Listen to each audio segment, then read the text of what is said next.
For our daily devotion, it's Feb 11, 2026, Psalm 28:7. The Lord is my strength and my shield. In Him my heart trusts, and I am helped. When my strength runs out, His never does. The Lord is not only your strength in weakness, but your shield in battle.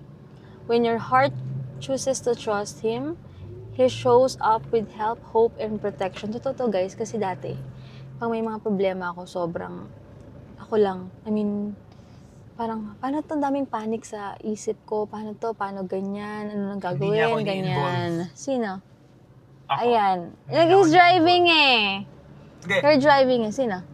Hindi mo ako Hindi involved sa ikaw, ako problems. lang. Kala ko, ako lang. Sinisolo Yeah, mo. sinusolo ko kasi parang feeling ko lahat kaya ko. Lahat talaga, as in, That's wrong.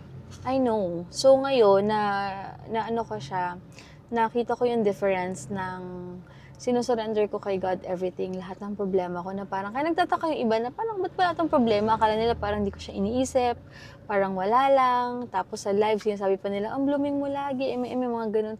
Hindi ako naniniwala. Hindi ako naniniwala. Yung napapansin nila, yung akala nila parang easy-go lucky lang ako, parang wala akong problema. Hindi nila alam or sinasabi ko lang talaga dahil po sa grace ni Lord yan. Kasi ngayon, yes, andyan yung problema, pero magugulat ka na lang, never naman tayo niya pinapabayaan eh. Yung last year nga na problema natin, naraos natin eh. Yung ganun ba, yun nga naisa-isip ko talaga na parang, last year nga natapos yung problema ko eh. Hindi naman natapos, pero nasolusyonan, what more ngayon?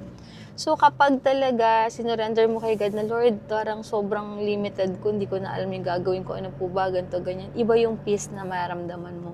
Tapos makikita mo, grabe gumalaw si Lord sa life mo, na parang, grabe, isang snap lang, pwede niyang baguhin yung sitwasyon. Magpapadala siya ng mga tao or gawin niya yung sitwasyon na para makatulong sa'yo. Basta nakikita niya na talagang pinagkakatiwalaan mo siya. Nakikita niya na sinusurrender mo everything, na nakita rin niya na lahat ng ginagawa mo siya muna bago yung gusto mo or bago yung desisyon mo. So yun lang, yun gusto ko lang remind sa inyo guys na try nyo isurrender lahat ng problema nyo kay Lord na, Lord, ikaw na bahala, alam niyo naman po rin yung hindi namin nakikita, alam niyo naman yung nakikita namin, na nafe-feel namin. And yun nga, like ko sinasabi sa inyo, may purpose yung nararamdaman nyo na yan. Kasi gusto ni God na palakasin pa kayo. Kasi marami pa siyang plano sa inyo, guys. So, yun lang.